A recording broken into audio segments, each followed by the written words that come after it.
மும்பை அருகே 5 ஆண்டுகளாக சேர்ந்து வாழ்ந்த 22 வயது லிவிங் இன் பார்ட்னரை கொலை செய்து சூட்கேஸில் அடைத்து பாலத்திலிருந்து வீசிச் சென்ற நபர் போலீசாரிடம் சிக்கியிருக்கிறார்.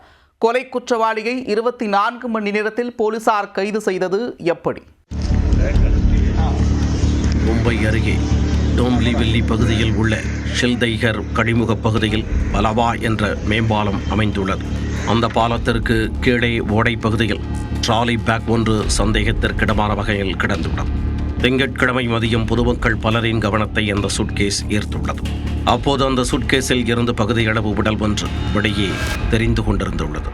இதைக் கண்டு பதறிப்போன அப்பகுதி மக்கள் உடனே அருகில் உள்ள ஷில்டைகர் காவல் நிலையத்திற்கு தகவல் கொடுத்தனர்.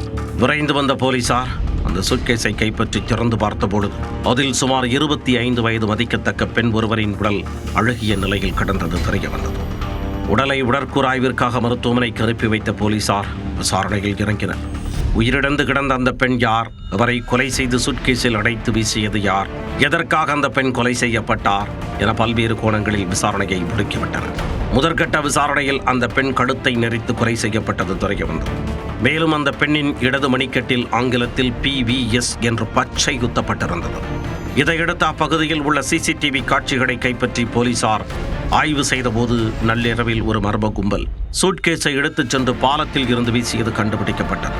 அந்த நபரை அடுத்த சில மணி நேரங்களில் போலீசார் மடக்கி பிடித்து அவரிடம் நடத்திய விசாரணையில் அனைத்து உண்மைகளும் வெளிவந்தன. குற்றம் சாட்டப்பட்டவர் வினோத் ஸ்ரீனிவாஸ் விஸ்வகர்மா என அடையாளம் காணப்பட்டுள்ளார். கொலை செய்யப்பட்ட பெண் 22 வயதான பிரியங்கா என தெரிய வந்துள்ளது. கொலையாளி வினோத் தானே பகுதியில் உள்ள தேசாய் கானில் வசித்து வந்துள்ளார். அவர் ஒரு கட்டுமான இடத்தில் வேலை செய்து வந்துள்ளார். கடந்த 5 ஆண்டுகளுக்கு முன்பு தானே ரயில் நிலையத்தில் அந்த பெண்ணை சந்தித்து வினோத் தனது வீட்டிற்கு அழைத்துச் சென்றுள்ளார். அதன் பின் திருமணம் செய்து கொள்ளாமல் இருவரும் சேர்ந்து வாழ்ந்து வந்துள்ளனர்.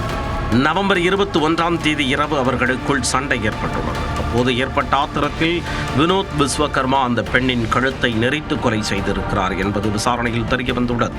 கொலை செய்துவிட்டு உடலை என்ன செய்வதென்று தெரியாமல் ஒரு நாள் முழுவதும் வீட்டிலேயே வைத்துள்ளார் வினோத். அதன் பின்னர் சுட்கேஸில் அடைத்து உடலை பாலத்தின் அடியில் வீசிச் சென்றதாக போலீசாரிடம் வாக்குமூலம் அளித்துள்ளார். இந்த சம்பவத்தில் உடல் கண்டுபிடிக்கப்பட்ட 24 மணி நேரத்தில் குற்றவாளியை போலீசார் கைது செய்துள்ளனர்.